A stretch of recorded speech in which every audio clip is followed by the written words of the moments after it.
Cette réunion du comité des ministres connaît la participation effective de Dederiwe Abli Bidamon, ministre togolais de l'énergie et des mines et président du comité, de Owureku Aïdo, ministre ghanéen de l'énergie, et de Dona Jean-Claude Oussou, ministre béninois de l'énergie. Ils évalueront surtout à mi-parcours la mise en œuvre du système tarifaire intermédiaire mis en place il y a 1 an. Nous nous apprêtons à entrer dans une nouvelle période tarifaire avec des tarifs de gaz plus compétitifs.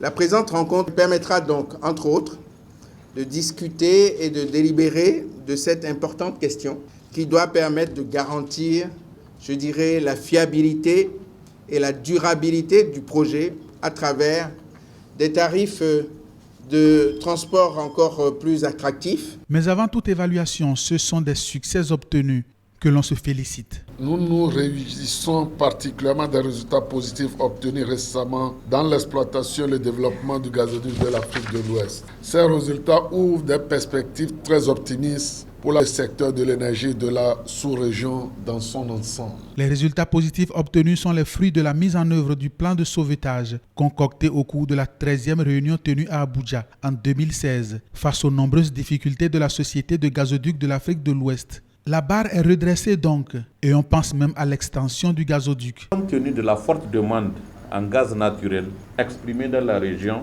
pour la production d'énergie propre et à moindre coût, la CEDEAO a entrepris une étude pour l'extension de ce gazoduc jusqu'au Sénégal, en passant aussi par les pays enclavés comme le Burkina Faso, le Mali et le Niger.